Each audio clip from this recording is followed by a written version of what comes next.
सबसे famous conspiracy theory है वो है इल्यूमिनाटी। इल्यूमिनाटी की स्थापना हुई थी 1776 में। उस जगह का नाम था बवेरिया। दुनिया की कोई गवर्नमेंट ऐसी नहीं है जो इल्यूमिनाटी के खिलाफ कुछ बात कर ले। होता क्या है सैटेनिक चर्च? सैटेनिक चर्च में शैतान की पूजा होती है। अब तो बहुत सारी वेबसाइट्स बन चुकी हैं इसके लिए, पर वहां जाने की कुछ शर्त है। जैसे पहली शर्त, आप बिना कपड़ों के जाएं। शैतान को सबसे ज्यादा पसंद है सिंस। आप जितने ज्यादा पाप करोगे आप उतने ज्यादा शैतान के करीब जाते जाओगे। यहाँ पर भाई लेवल निकलते हैं। यहाँ पे भी लेवल निकलता है, सबके निकलते हैं। जो खड़ा रहता है उसके निकलता है।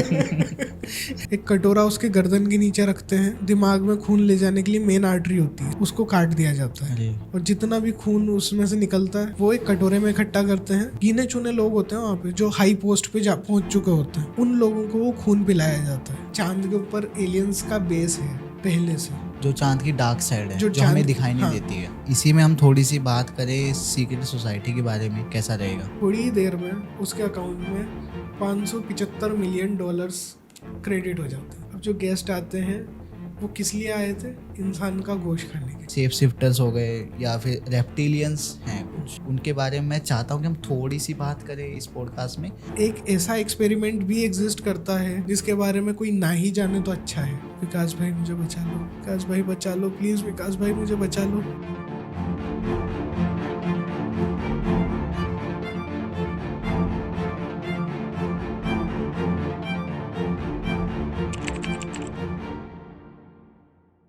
हमारे आसपास ना काफ़ी सारी ऐसी ना थ्योरीज है, कॉन्स्पिरेसी थ्योरी है, जिनके बारे में ना लोगों को पता है, लेकिन असलियत क्या है वो कोई नहीं जानता। काफ़ी ज़्यादा इंटरेस्टिंग है, काफ़ी ज़्यादा डार्क हैं और साथ ही साथ ना अपने आप में एक मिस्ट्री है। जी, मैं बात करने वाला हूँ भाई कुछ ऐसी थ्योरीज़ के बारे में, जैसे इल्यूमिनाटी हो गया, सीक्रेट सोसाइटी हो गया, एरिया 51 है। मैं आपसे थोड़ा सा जानना चाहूँगा इन सब के बारे में। सबसे पहले बात करते हैं भाई, आप किस बारे में बात करना चाहोगे?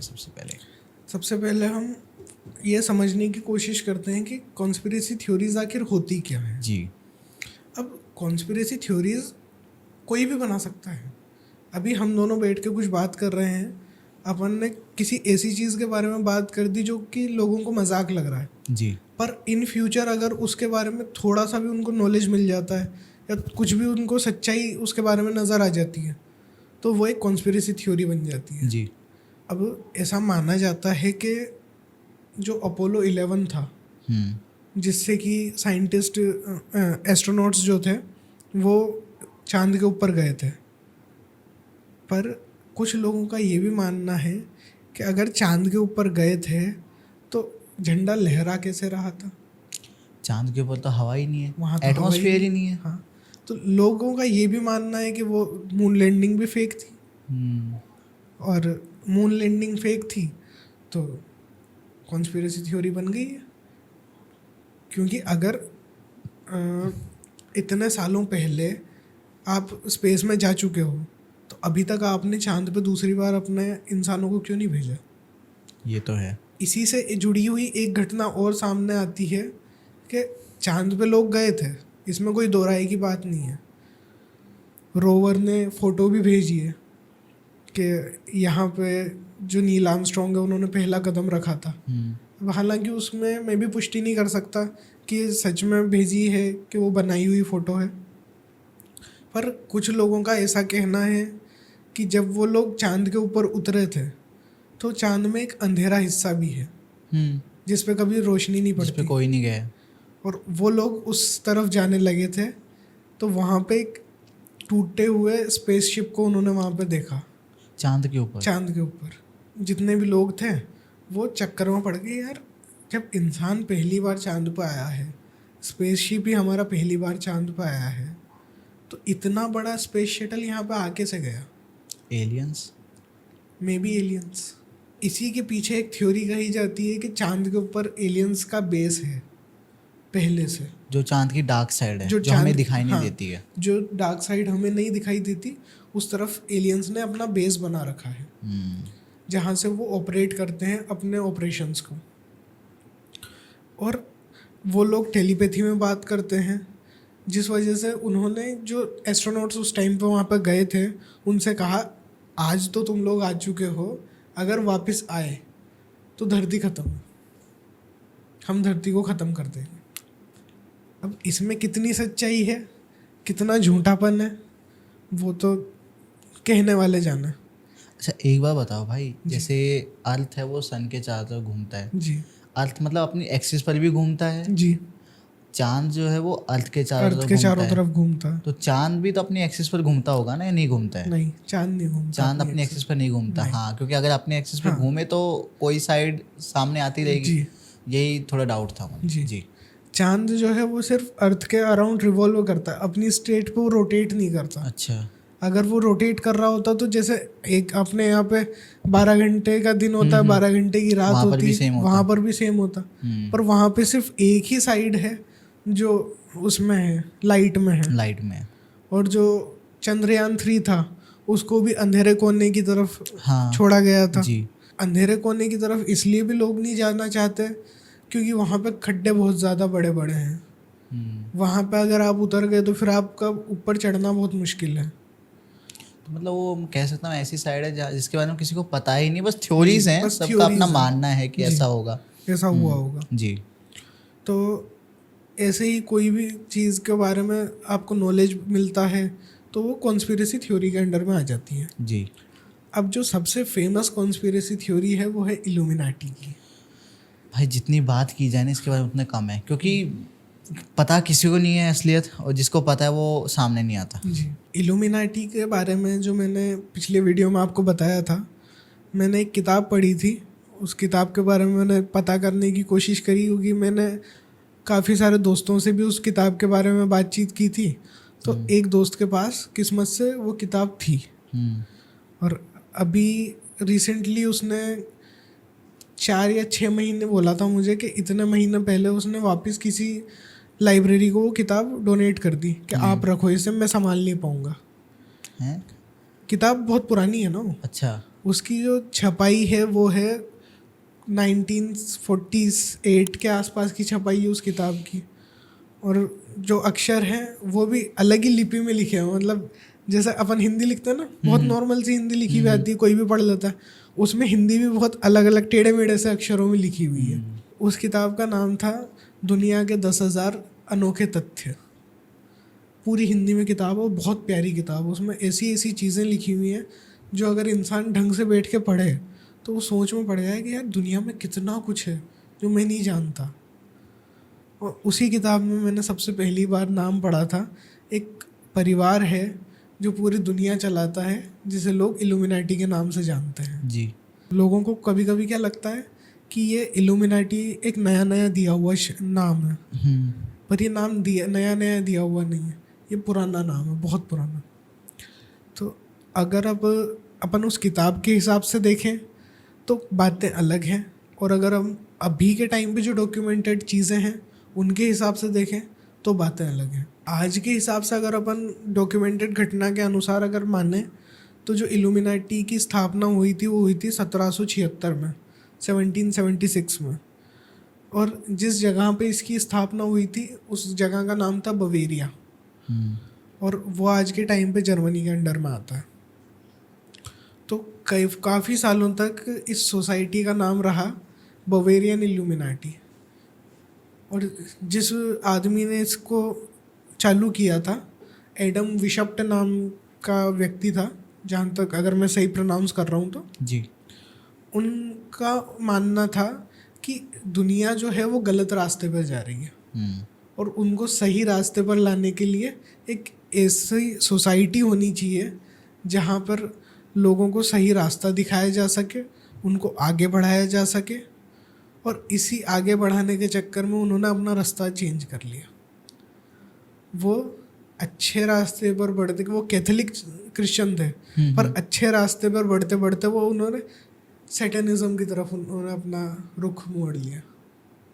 अब कब मोड़ा, क्यों मोड़ा, इसके बारे में तो कोई पुख्ता जानकारी है नहीं, इसके बारे में नहीं कह सकते हम। हाँ, ऐसा भी माना जाता है कि जो फ्रेंच रिवॉल्यूशन हुआ था, बहुत पुरानी चीज़ हो गई फ्रेंच रिवॉल्यूशन, दुनिया का सबसे फेमस रिवॉल्यूशन।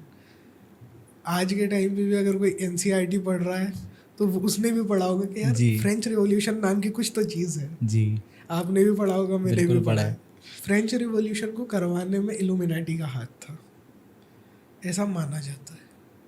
लेकिन अभी आपने कहा कि 1976 में 1776 1776 में, जी। तो लगभग उसी के आसपास की बात है। इनकी जो इस्टेब्लिशमेंट हुआ है वो 1776 में हुआ है। 1789 में फ्रेंच रिवॉल्यूशन स्टार्ट हुआ है। जी। तो अब ये जो बंदे थे एडम नाम के, ये कॉलेज टीचर हुआ करते थे और इन्होंने अपने 6 सबसे वफादार स्टूडेंट्स को लेकर के एक सोसाइटी इस्टेब्लिश की थी। और ये 7 लोग थे जी। सिर्फ इल्यूमिनाटी में। अच्छा। और 1776 से लेके 1789 में, इतने से सालों में ये 500 से ज़्यादा लोग बन चुके थे। अब धीरे धीरे करके इन्होंने गवर्नमेंट पे अपनी पकड़ बनाना शुरू की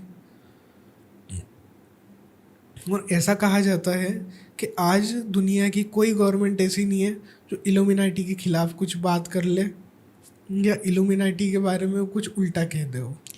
भाई इल्यूमिनाटी के बारे में ना, मतलब आप और मैं या फिर जो कुछ क्रिएटर्स हैं वही बात करते हैं। बाकी आई डोंट थिंक कि कोई ऑर्गेनाइजेशन ऐसा है या फिर गवर्नमेंट ऐसी है, कोई भी गवर्नमेंट जो इन बारे में बात करती है, नहीं करती है। कोई गवर्नमेंट इनके बारे में बात नहीं करती। नहीं होती है। यहाँ तक कि जो गवर्नमेंट्स होती हैं वो इनको सिरे से नकार देती हैं। हाँ। और एक चीज़ आपने ये भी देखी होगी, जो हॉलीवुड की फिल्में होती हैं हर चीज़ के ऊपर उन्होंने बात की है। किसी भी बुरी से बुरी चीज़ हो या अच्छी से अच्छी चीज़ हो, जो भी ट्रेंड में आया है उसके बारे में उन्होंने बात की है। पर उन्होंने कभी इल्यूमिनाटी के बारे में बात नहीं की। हाँ, मतलब कुछ डेडिकेटेड ऐसा कुछ नहीं है। और अगर कहीं पे बात की है तो कभी गलत वे में बात नहीं की। धुआं वहीं से उठता है जहाँ पे आग लगी होती है। जी। एक और बात है भाई, काफ़ी सारे ऐसे सेलिब्रिटीज़ हैं, इसके बारे में बात पहले भी कर चुका, शायद आपके साथ भी हुई है बात थोड़ी सी, और बाकी गेस्ट के साथ में भी कुछ ऐसे सेलिब्रिटीज़ भी हैं जिन पर ना लोगों को डाउट होता है कि शायद ये इल्यूमिनाटी कल्चर को फॉलो करते हैं। अच्छा, आपने एक चीज़ बताई थी सैटेनिक चर्च, जी। तो मैं ना थोड़ा सा प्रोसेस जानना चाहता हूँ कि क्या होता है। देखिए कि जो सैटेनिक चर्च होता है ना, वो एक तरीके से अपना एक अलग धर्म बना चुके हैं। होता क्या है सैटेनिक चर्च? मतलब जैसे चर्च होता है नॉर्मल। नॉर्मल चर्च सभी ने देखे हैं जी। जहाँ पे जीसस की पूजा होती है। जी। पर सैटेनिक चर्च में शैतान की पूजा होती है। सैटेनिक चर्च के बारे में अपन बात करते हैं आगे, पर उसके पहले इसको स्टार्ट करने का मोटिव और ये सैटेनिज्म धर्म होता क्या है इसके बारे में अपन थोड़ी सी जानकारी ले लेते हैं। दुनिया में अक्सर 2 तरीके के लोग होते हैं, एक होते हैं धार्मिक और एक होते हैं नास्तिक। ये 2 ही तरीके के लोग पाए जाते हैं। जी। धर्म को मानने वाले, ना हाँ, मानने वाले। ना मानने वाले। अब सैटेनिज्म जो है उन्होंने अपना एक अलग धर्म पैदा कर दिया। तो क्या, या तो तुम भगवान को मानोगे या नहीं मानोगे, तो तुम हमारे पास आओ। ना तुम भगवान को मान रहे हो ना तुम कुछ और कर रहे हो, पर तुम शैतान को मान रहे हो। एक तरीके से हो वो भी गए धार्मिक ही, मतलब पर वो भगवान को नहीं मान रहे। धार्मिक से किसी भी एक भगवान को मान रहे हैं, वो उनके लिए भगवान है। हाँ, वो उनके लिए भगवान। जो शैतान है, जो हमारे लिए शैतान, उनके लिए वो भगवान उनके है। लिए वो भगवान है। सैटेनिज्म की स्टार्ट करने वाला जो बंदा था उनका नाम था एंटोन जेंडल लेवी। इन्होंने 1966 में पहला सैटेनिक चर्च स्टार्ट किया था। अब शैतान जो होता है वो ये बोलता है कि तुम सारे बुरे काम करो और मेरी पूजा करो और मैं तुम्हें तरक्की दूंगा। अब तो बहुत सारी वेबसाइट्स बन चुकी हैं इसके लिए। किसके लिए? सैटेनिक चर्च में जाने के हाँ। लिए। एक दिन मैं तलाश कर रहा था क्योंकि थोड़ी जानकारी लेते हैं इसके बारे में, क्या होता है क्या नहीं होता। तो बाकायदा गूगल पे वेबसाइट बनी हुई है वेरीफाइड, तो कि आपको अगर सैटेनिक चर्च में आना है तो आप इसके ऊपर रजिस्टर करो, हम आपके बारे में जानकारी निकालेंगे और अगर हमें आप सही लगते हो तो हम आपको आने का न्योता देंगे। शैतान जो है वो एक एंजल हुआ करता था। कोई भी धार्मिक किताब उठा के देख लीजिए, एक ऐसा शैतान या दानव और उसको क्या कहते हैं, राक्षस, एक ऐसा आपको डिस्क्रिप्शन ज़रूर मिलेगा हर धर्म की किताबों में कि उसे पहले वो स्वर्ग में या जन्नत में रहा करता था जी। और उसे वहाँ से फेंक दिया गया क्योंकि उसने जो पहले इंसान थे उनको भटकाया था।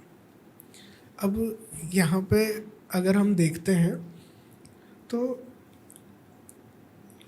जो शैतान था उसने पहले इंसानों को भटकाया।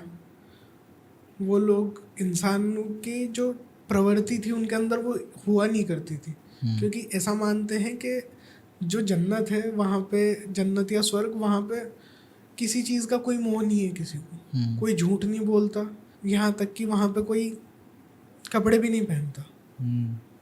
और ईश्वर ने एक पर्टिकुलर पेड़ का डिस्क्रिप्शन है कि एक पर्टिकुलर पेड़ का फल खाने से जो पहले इंसान थे, अलग अलग माइथोलॉजी में उनके अलग अलग नाम हैं, तो मैं नाम नहीं लूँगा, धर्म, किसी भी धर्म के ऊपर मैं बात नहीं कर रहा हूँ, जनरलाइज्ड बात कर रहा हूँ। तो पहले जो इंसान थे उनको एक पर्टिकुलर चीज़ खाने के लिए मना किया था जी। और शैतान जाता है, जो पहली फीमेल थी, उनको बोलता है कि भाई ऐसा क्या है इस चीज़ के अंदर जो तुम्हें मना किया गया है। और वहाँ पे इंसान का बेसिक नेचर डेवलप हुआ कि किसी भी चीज़ के बारे में क्यूरियोसिटी आना। उन्होंने खाया, उन्होंने अपने जो पति थे उनको भी खिलाया, और यही चीज़ भगवान को बुरी लगी, तो भगवान ने उन दोनों को भेजा पृथ्वी पे, तो कि तुम्हारा यहाँ पे कोई काम नहीं है, तुम जाओ पृथ्वी पे। और जो शैतान था उसको बोला कि तू मेरा सबसे अच्छा फॉलोवर था, पर तूने एक ऐसा काम कर दिया जिसकी कोई माफ़ी नहीं है, इसलिए तू जाएगा दूसरी जगह पर, और उसे नर्क में धकेल दिया। अब धीरे धीरे लोगों को पता चलता है, दुनिया बस गई, सिविलाइजेशंस आई, ख़त्म हो गई। अब धीरे धीरे लोगों में कलयुग जैसे जैसे पास आ रहा है, क़यामत जैसे जैसे पास आ रही है, तो लोगों के अंदर जो इमोशंस थे, खुद के सेल्फिश वाले इमोशंस, दूसरे इमोशंस, वो ज़्यादा बढ़ने लगे जी। वहीं से शुरुआत हुई सैटेनिज्म की। तो जितने बुरे काम करने हैं करो, कोई भगवान नहीं है जो तुम कोई मदद करेगा। अगर तुम्हें आगे बढ़ना है तुम शैतान की पूजा करो, क्योंकि शैतान को वो पसंद आ रहा है और शैतान तुम्हें तरक्की देगा। अब ये जो बेसिक मॉडल हो गया इसका जी। पर मेरा मानना यह है कि जो लोग सैटेनिज्म में जुड़ते हैं वो लोग आगे इसलिए बढ़ पाते हैं क्योंकि ये सैटेनिज्म और सीक्रेट सोसाइटीज़ का जो कॉन्सेप्ट है ना, ये आपस में जुड़ा हुआ लगता है मुझे जी। क्योंकि सीक्रेट सोसाइटीज़ के लोग हैं वो ऊपर की पोस्ट पे बैठे हुए हैं, और आज के टाइम पे हम भी जानते हैं जितना ज़्यादा पीआर किसी इंसान का होगा वो उतना ज़्यादा फेमस होगा जी। और वहीं जो लोग बिल्कुल मतलब बड़े बड़े क्रिएटर्स ले लो, उन क्रिएटर्स का एक बिल्कुल डाउनफॉल आ गया और वो अचानक से एक ऐसी चीज़ लेके आता है और पूरी दुनिया में फेमस हो जाता है। तो उसके पीछे मुझे लगता है कि जो ऊपर की पोस्ट पे बैठे हुए लोग हैं उनका हाथ है, शैतान का इतना हाथ नहीं है। तो आपके कहने का मतलब है जो लोग ऊपर बैठे हैं वही कहीं ना कहीं सीक्रेट सोसाइटी का पार्ट है, क्योंकि एक तरीके से दुनिया वही चला रहे हैं। वही चला रहे हैं। अपन आते हैं सैटेनिक चर्च के ऊपर जी। कि सैटेनिक चर्च में अपन एनरोल कैसे करते हैं। अब एक बात मैं बताऊंगा जिसको जान के आपको भी हैरानी होगी, भारत में 2 सैटेनिक चर्च है इंडिया में। हाँ। एक तो आई थिंक साउथ में होगा, साउथ इंडिया साइड। लोकेशन नहीं पता मेरे को, मुझे भी नहीं पता, बट मुझे इतना मतलब लग रहा है कि शायद साउथ में होगा। मे बी एक साउथ में होगा और एक जो है मोस्ट प्रोबेबली गोवा में होगा जी। क्योंकि इंडिया के सबसे ज़्यादा चर्च गोवा में है जी। और सैटेनिक चर्च वाले भी यही कोशिश करेंगे कि जहाँ पे सबसे ज़्यादा चर्च है, जहाँ पे सबसे ज़्यादा चर्चेस में जाया जाता है, वहीं से लोगों को उठा के अपनी तरफ लाना शुरू करो। तो मेरा मानना है कि हो सकता है गोवा में एक चर्च हो, एग्जैक्ट नहीं पता किसी को, एग्जैक्ट लोकेशन नहीं पता। और वहीं पाकिस्तान में एक चर्च है। पाकिस्तान में एक है जी। तो मेरे एक जानकार हैं जिनको एक रिलायबल सोर्स से ये पता चला कि आप सैटेनिक चर्च की जो वेबसाइट्स हैं उनके थ्रू आप उस पर नहीं जा सकते, पर जो ओरिजिनल लोग हैं जो सैटेनिक चर्च चला रहे हैं वो आपको नोटिस करते हैं कि आप इस तरीके की वेबसाइट्स पे गए हो और कितनी बार गए हो, वो इस बात को नोटिस करते हैं और आपके पास एक मेल आता है। मेल में बाकायदा लिखा होता है क्या आप हमसे जुड़ना चाहते हैं, और जो लोग जुड़ना चाहते हैं वो उनको जवाब देते हैं। फिर आपको एक ऐसी जगह पे बुलाया जाएगा जो एकांत में होगी बिल्कुल, जहाँ पे लोग एक दूसरे को जानते नहीं होंगे या आसपास लोग ही नहीं होंगे। वहाँ पे आपको बुला करके आपसे कुछ सवाल पूछे जाएंगे, एक राशि आपसे जमा की जाएगी, एक अमाउंट पैसा लिया जाएगा।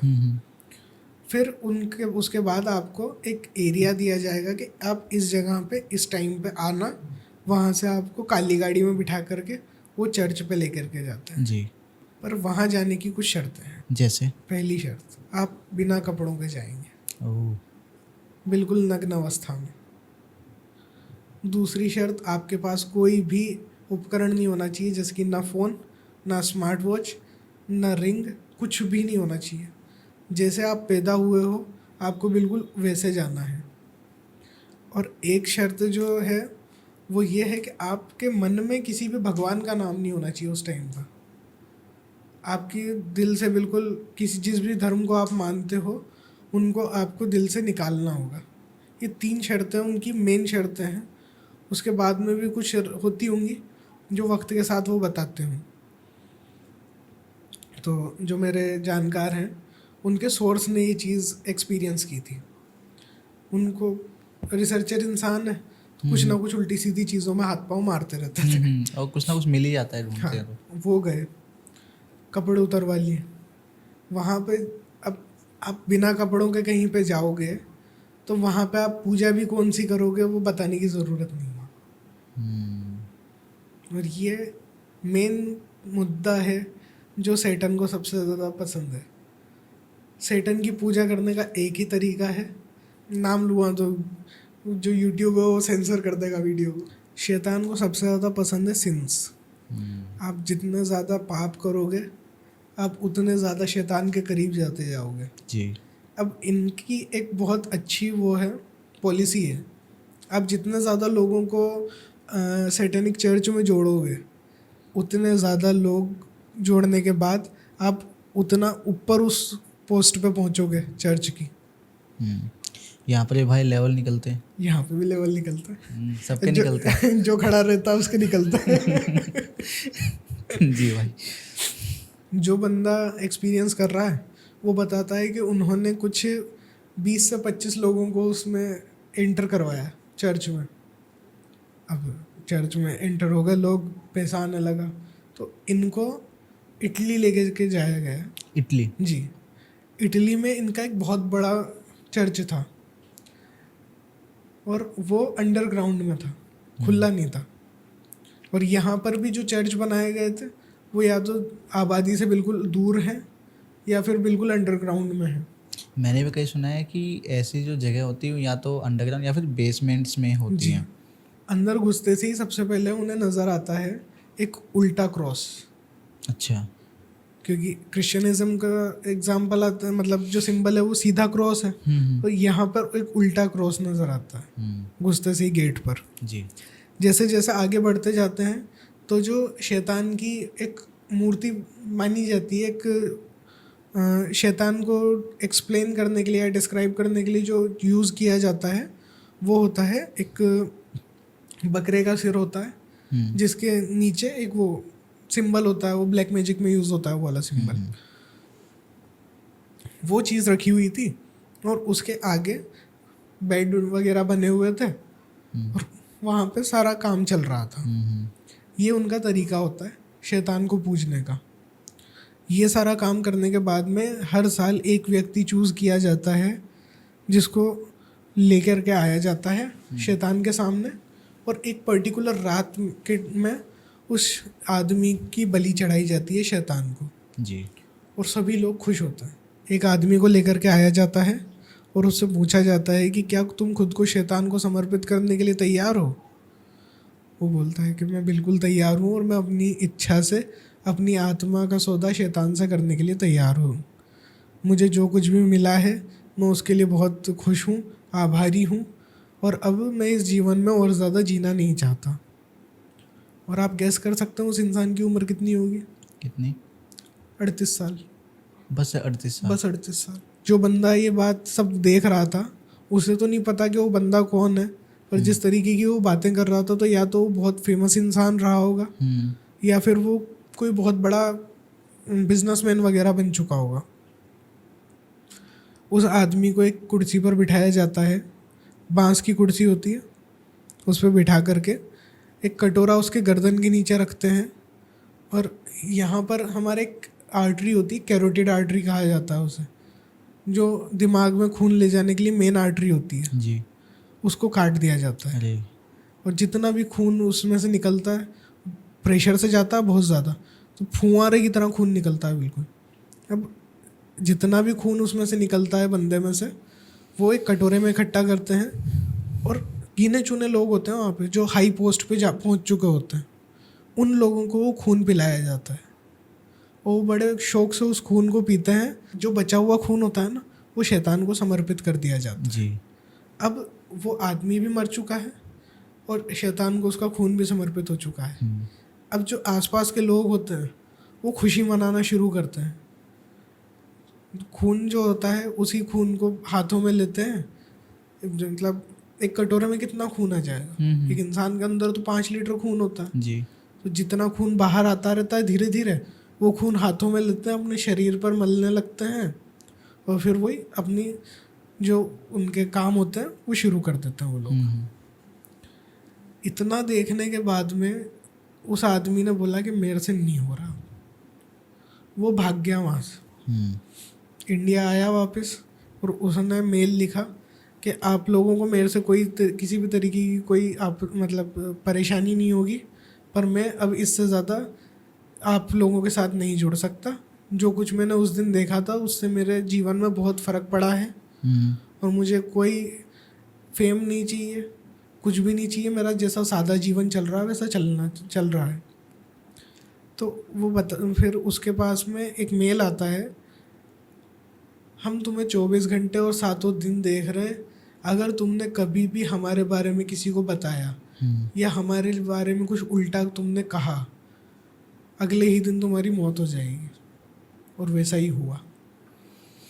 मेरे जानकार को उस बंदे ने बताया, अगले दिन वो बंदा मरा हुआ मिला घर के अंदर। वो पोस्टमार्टम में क्या आया, हार्ट अटैक से मरा है बंदा। काफ़ी एक एक्सीडेंट दिखा देते हैं। एक्सीडेंट दिखा दिया। 34 साल का बंदा, 34 साल की उम्र में हार्ट अटैक। खैर अब तो बहुत कॉमन हो चुका। अब तो कॉमन हो गया भाई, 22-24 की एज में भी होने लग गए। अभी अपनी बात चल रही थी कुछ सेलिब्रिटीज़ के बारे में। जी। तो जो सैटेनिक चर्च के फाउंडर थे एंटोन जेंडर लेवी, उनकी जो बेटी थी वो पियानो प्ले करती थी। अब वो जो पियानो प्ले करती थी तो उसकी फ्रीक्वेंसी ऐसी बैठती थी बीट्स की कि लोग उसके कल्ट फॉलोअर्स बन जाते थे। और उस तरीके से उन्होंने उस चर्च में हज़ारों लाखों की संख्या में लोगों को जोड़ा है अपने पियानो प्ले करने की स्किल्स से। और एक ऐसी बात इंटरनेट पे बहुत ज़्यादा रिवॉल्व करती है कि एक बहुत फेमस सेलिब्रिटी हैं जिनके जो फॉलोअर्स हैं वो कल्ट फॉलोअर्स हैं उनके। जो इनकी बेटी थी जीना लेवी नाम की जी। उनका ऐसा कहा जाता है कि वो क्लोन की गई है उसी फेमस सेलिब्रिटी के, मतलब जो फेमस सेलिब्रिटी है वो उनकी क्लोन है, एंटोन की बेटी की क्लोन है, जीना की क्लोन है। जी भाई मैं चाहूँगा कि वो फ़ोटो आप शेयर करें हमारे साथ में। आपके साथ मैं वो फोटो स्क्रीन पर शेयर लगाऊंगा करूंगा और लोगों से जानते हैं कि वो सेलिब्रिटी कौन है। हाँ। इसके अलावा भाई मैं चाहता हूँ ना इसी में हम थोड़ी सी बात करें सीक्रेट सोसाइटी के बारे में, अगर हो सके तो कैसा रहेगा? सीक्रेट सोसाइटीज़ में इल्यूमिनाटी के बारे में हर कोई जानता है जी। पर अब काफ़ी अलग अलग तरीके की सीक्रेट सोसाइटीज़ बन चुकी हैं। एक बहुत फेमस तरीके से एक कहानी रिवॉल्व करती है इंटरनेट पे और उसके ऊपर काफ़ी सारी चीज़ें और भी प्रोड्यूस की गई हैं। जैसे कि 2 दोस्त होते हैं, साथ में मिलते हैं एक फूड फेस्टिवल में बचपन में। फूड फेस्टिवल में उनकी दोस्ती इतनी गहरी हो जाती है कि दोनों साथ में एक बहुत बड़े जो होटल मैनेजमेंट का कोर्स कराते हैं कॉलेजेस, उन कॉलेजेस से जुड़ते हैं और दोनों शेफ़ बनते हैं। जी। एक बंदा काम करता है लंदन की सबसे बड़ी 5 स्टार होटल में हम्म। हेड शेफ के तौर पर, जी। और दूसरा दोस्त जो होता है उसका, वो एक तरीके से गायब हो चुका होता है। कई सालों बाद बंदा जो है वो ग्रीस में घूमने के लिए जाता है, जो लंदन में काम कर रहा है। अपन उसको ए नाम दे देते हैं और जो उसका दोस्त होता है उसको बी नाम दे देते हैं। जी। तो जो ए होता है वो ग्रीस घूमने के लिए जाता है, अपने दोस्त को वहाँ पे देखता है, भाई तू यहाँ पे क्या कर रहा है। दोस्त मिलते हैं, बार में बैठते हैं, बातें चीतें चालू होती हैं। तो ए बताता है कि मैं लंदन में इतनी बड़ी जो होटल चेन है उनका मेन शेफ़ हूँ, और जो भी बड़े बड़े सेलिब्रिटीज़ वगैरह आते हैं उनको खाना मैं ही बना के खिलाता हूँ। बी बोलता है कि मैं एक ऐसा काम कर रहा हूँ जिसके बारे में मैं ज़्यादा बता नहीं सकता, और मैं भी बहुत फेमस शेफ़ बन चुका हूँ, और मुझे जो पेमेंट मिलती है वो कुछ लाखों डॉलर्स में होती है एक बार की, और मुझे सिर्फ 1 महीने में एक बार खाना बनाना होता है। अब ये बात बताते हुए बी जो होता है उसकी जो शक्ल होती है वो बिल्कुल उतर सी जाती है। ये देख के ए को थोड़ा सा शक होता है, बोलता है क्या हुआ, कुछ बता। तो कि नहीं कुछ नहीं, सब सही है, बढ़िया चल रहा है जीवन में। अब बी इनवाइट करता है ए को कि तू मेरे घर पे आ, हम दोनों साथ में खाना बनाते हैं और एक दूसरे को बना के खिलाएंगे और डिसाइड करेंगे कौन ज़्यादा अच्छा खाना बनाता है। दोनों बाहर निकलते हैं, बी फ़ोन निकाल के कॉल करता है और लिमोजिन आके खड़ी होती है। ओह। दोनों लिमोजिन में बैठते हैं और करीब 20 से 25 मिनट की ड्राइव करने के बाद में वो लोग पहुंचते हैं एक बहुत बड़े मेंशन के में। वो देख के ए बोलता है ये तेरा घर है? तो क्या, हाँ ये मेरा घर है, ये मेरे जो एम्प्लॉयर्स हैं उन्होंने मुझे दिया हुआ है। जी। ठीक है साहब। ए की तो आंखें चमक गई, वो सोचता है कि साला मैं यार कितने कम पैसे की नौकरी कर रहा हूँ इसके आगे। तो अब ए के दिमाग में एक शैतानी ख्याल आता है, क्यों ना मैं बी को मार दूँ, तो उसकी जगह मैं ले लूँ।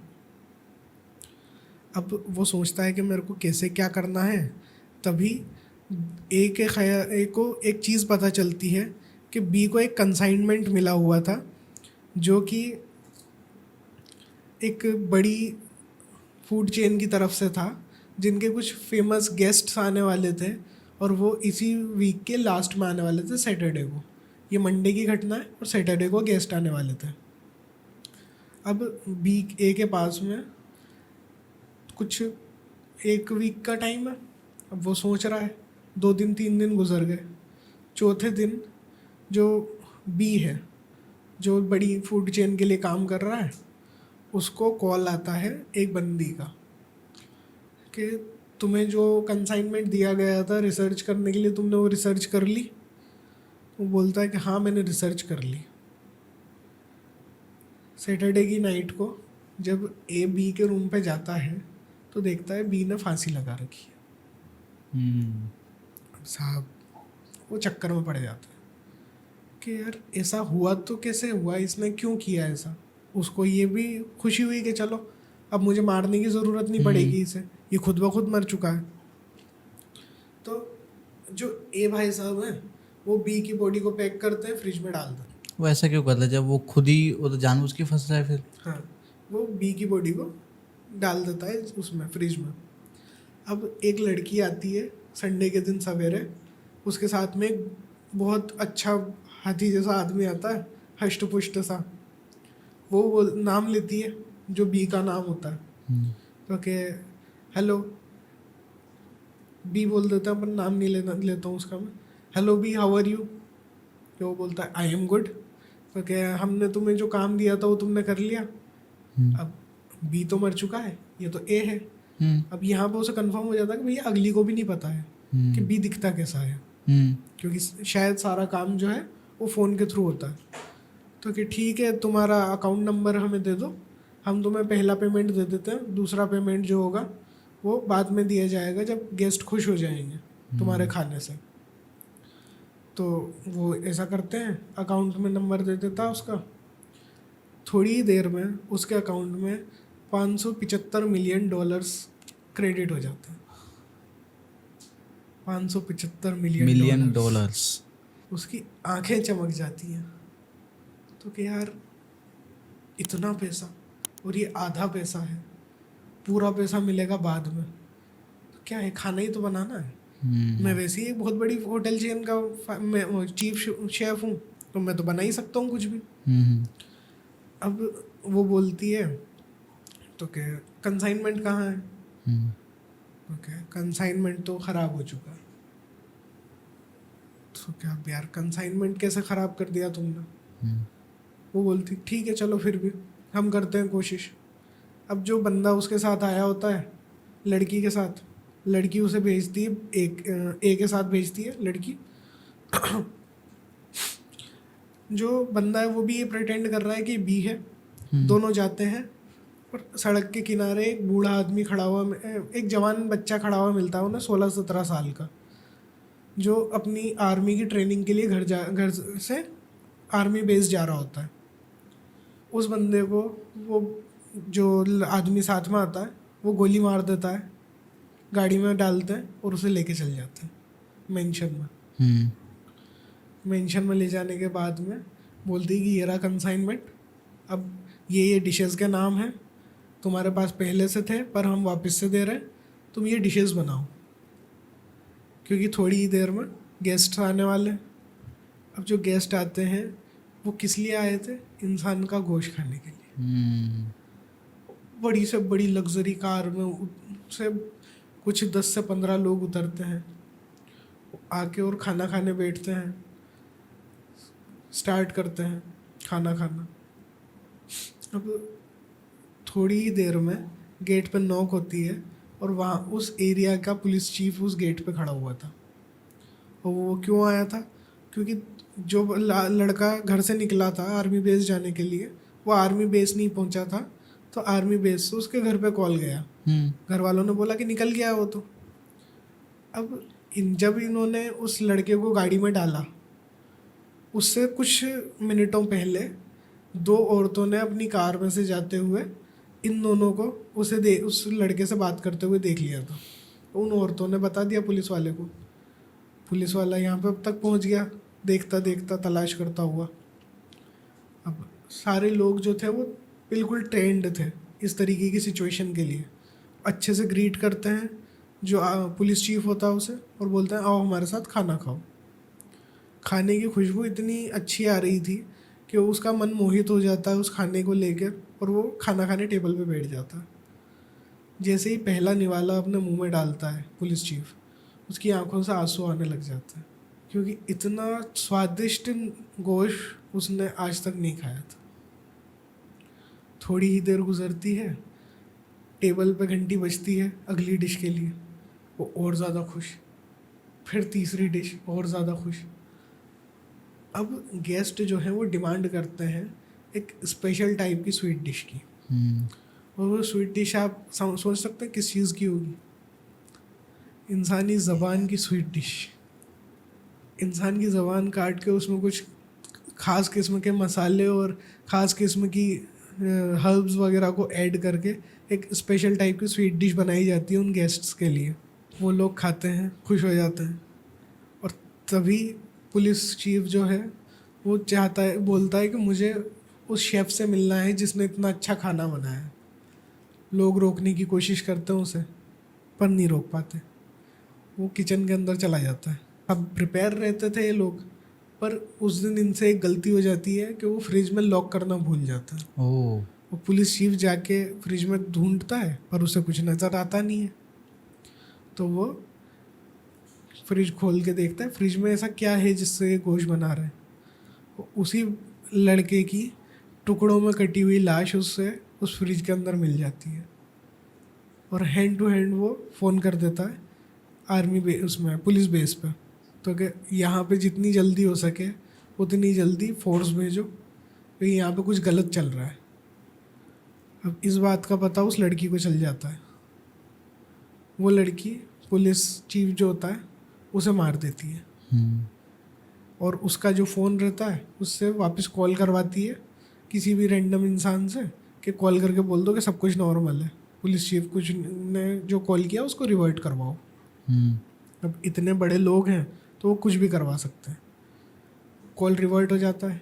अब एक गेस्ट डिमांड करता है कि मुझे वो डिश वापस खानी है, वही स्वीट डिश, पर उनके पास जो ज़बान की स्वीट डिश थी वो, तो उनके पास ज़बान नहीं थी एक्स्ट्रा।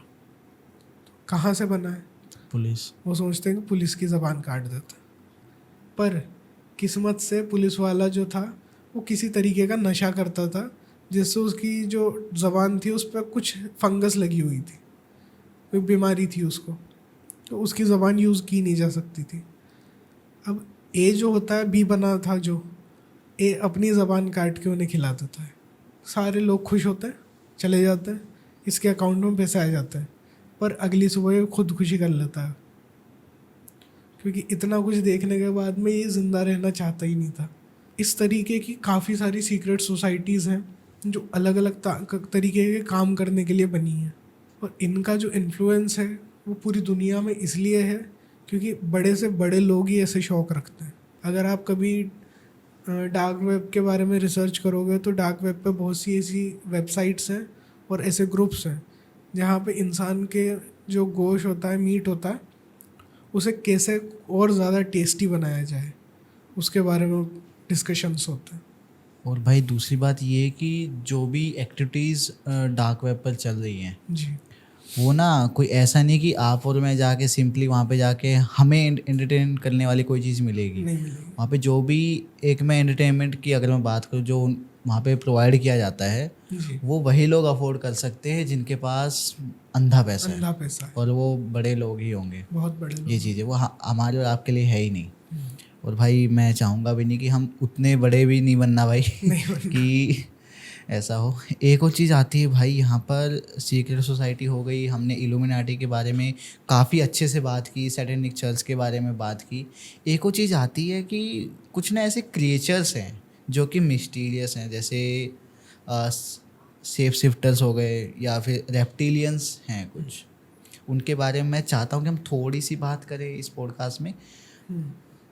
देखिए, रेप्टिलियंस के बारे में बहुत कुछ दिया हुआ है डॉक्यूमेंट्स में, और इंटरनेट पे अगर आप देखने बैठोगे तो बहुत ऐसी ऐसी चीज़ें आपको पता चलेगी कि बहुत बड़े बड़े क्रिएटर्स को रेप्टिलियंस की तरह दिखाया गया है कि हो सकता है ये रेप्टिलियंस हो, और ये इतना ब्रॉड टॉपिक है कि इस पे एक घंटे में बात करो तो कम पड़ता है। वो तो है। तो रेप्टिलियंस, अगर मेरा पॉइंट ऑफ व्यू देखा जाए तो शायद रेप्टिलियंस जो है वो इवोल्यूशन की रेस में हमसे आगे हैं। मैं थोड़ा सा जानना चाहूँगा एग्जैक्टली रेप्टिलियंस होते क्या हैं, क्योंकि लोग ना थोड़े से कंफ्यूज होते हैं। रेप्टिलियंस यानी जो रेप्टाइल्स यानी कि जो जानवर हो गए जो रेंगते हैं बेसिकली। इवोल्यूशन में इतना सभी ने पढ़ा है कि इंसान जो है वो बंदरों से इवॉल्व होके बने जी। पर अगर हम धर्म ग्रंथों को देखें तो उसमें भी एक धरती के नीचे एक दुनिया बताई गई है जहाँ पे जो सांप जैसे दिखने वाले जीव हैं वो रहा करते हैं, और वो दो पैरों पर भी चलते हैं, उनके हाथ भी हैं और वो बात भी कर सकते हैं, अपने रूप को बदल भी सकते हैं। इच्छाधारी नाग हम सब ने वो क्या रेप्टिलियंस कैटेगरी में आते हैं? इच्छाधारी नाग जो है वो एक कॉमन वर्ड यूज़ किया जाता है इंसानों को समझाने के लिए जी। तो हो सकता है कि वो रेप्टिलियंस की कैटेगरी में ही आते हो, क्योंकि कहीं ना कहीं इच्छाधारी नाग में वही बताया जाता है कि ये एक ह्यूमन का शेप ले लेते हैं फिर ये सांप बनकर निकल भी जाते हैं। जी। ऐसा काफ़ी सारी वीडियोस अवेलेबल हैं इंटरनेट पर जिसमें कि ये जो बहुत बड़े बड़े लोग हैं ना उनकी आंखें चेंज होती हुई नज़र आई हैं, कभी उनका चेहरा चेंज होता हुआ नज़र आया है। और ऐसी भी वीडियोस हैं जिस टाइम की वो वीडियोस हैं उस टाइम पे एडिटिंग वगैरह इतनी अवेलेबल नहीं थी दुनिया में, इतनी आसान भी नहीं होती थी छेड़छाड़ करना, तो उसके ऊपर आप शक भी नहीं डाल सकते कि यार इसमें छेड़छाड़ करके ये वीडियो बनाई हुई है। अब अगर हम रेप्टिलियंस पे वापस आते हैं तो मैं अभी आने से पहले मैं एक फ़ोटो के बारे में काफ़ी ढूंढ रहा था, मेरे को वो फ़ोटो वापस मिली नहीं। इंशाल्लाह अगर कभी नेक्स्ट टाइम आने का होता है तो मैं ज़रूर वो फ़ोटो लेके आऊँगा। अमेरिका में शायद कोलोराडो में या कोई ऐसी जंगल के इलाके में एक झील के पास में एक ऐसा जीव देखा गया जिसकी पूँछ थी, हरे कलर का था, उसके शरीर के ऊपर स्केल्स थे जैसे कि सांपों में होते हैं। सांप के ऊपर होते हैं। और उसकी शक्ल भी सांप की तरह ही नज़र आ रही थी, और पर वो दोनों हाथ पाँव पे चल रहा, 2 हाथ और 2 पाँव थे उसके, दोनों पाँव पे खड़ा होकर वो चलता हुआ नज़र आ रहा था। वो फोटो देखी वो आपने? फ़ोटो देखी है मैंने। उसको देख के मुझे पुख्ता हुआ कि यार हो तो सकती है ये चीज़। वो फ़ोटो आज की भी नहीं है, वो उस टाइम की जब जो नए वाले जो कलर्ड कैमराज होते हैं वो नए नए इंट्रोड्यूस होना चालू हुए थे। तो जब कलर्ड कैमरा ही अभी अभी इंट्रोड्यूस हुए हैं तो इसमें एडिटिंग करना तो कहाँ से आएगा। पर एक शक की बात ये भी जाती है कि हो सकता है किसी इंसान ने उस तरीके का सूट पहना हो, कॉस्ट्यूम पहनी हो कोई। हाँ, कॉस्ट्यूम पहन के किसी इंसान ने खिंचा ली हो वो फोटो। ऐसे ही ना एक मरमेड क्रिएचर होता है, जी, उनके बारे में भी मेरे को लगता है शायद इंटररिलेटेड हो। सेम चीज़ है।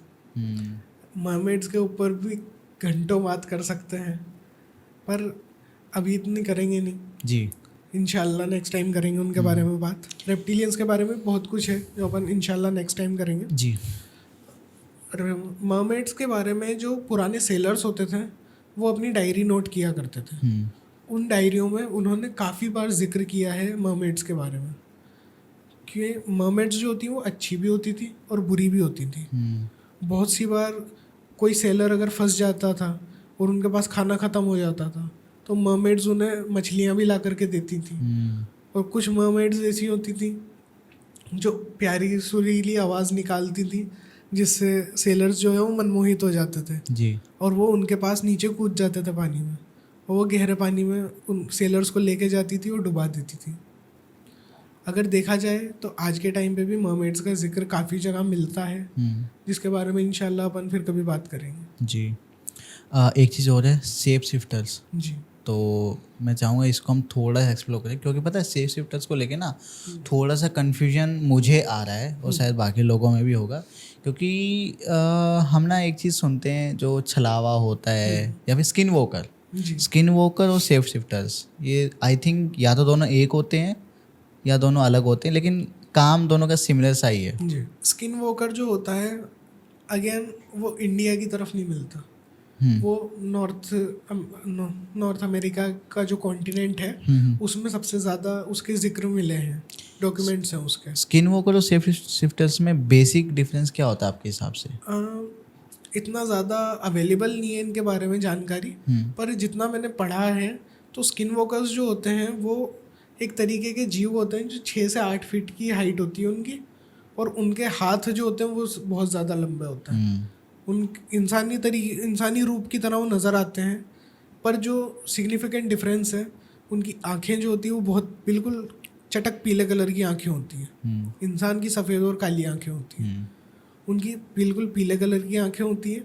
साथ ही साथ उनके जो हाथ होते हैं वो घुटने से भी नीचे होते हैं, इतने लंबे लंबे हाथ होते हैं। और शेप शिफ्टर्स जो होते हैं वो एक नॉर्मल इंसान की तरह भी नज़र आ सकते हैं और किसी जानवर की तरह भी नज़र आ सकते हैं, पर उनका एग्जैक्ट डिस्क्रिप्शन कहीं पे भी अवेलेबल नहीं है कि वो दिखते कैसे हैं। जी। वहीं अगर हम स्किन वॉकर के ऊपर बात करें तो स्किन वॉकर्स के बारे में थोड़ा सा ये भी बताया गया है कि उनकी कूबड़ भी निकली होती है। कई जगहों पे लिखा हुआ है कि उनकी कूबड़ होती है, और कई जगहों पे लिखा होता है कि वो बिल्कुल सीधे खड़े रहते हैं। बिल्कुल चिपकी हुई स्किन होती है, शरीर में मसल मास बिल्कुल भी नहीं होता उनका, ऐसा लगता है कि हड्डियों पे चमड़ी चिपका रखी है। और जैसे कि हमारा स्किन कलर होता है ब्लैक के टोन से लेके वाइट के टोन तक, जी। उनका जो स्किन कलर होता है वो ग्रे कलर का होता है। ग्रेइश। ग्रे और सिल्वर का मिक्स कलर होता है उनका। सबसे जो बड़ी बात है, जो शेप शिफ्टर्स होते हैं वो तो किसी का भी रूप ले सकते हैं, पर स्किन वॉकर्स किसी का रूप नहीं ले सकते।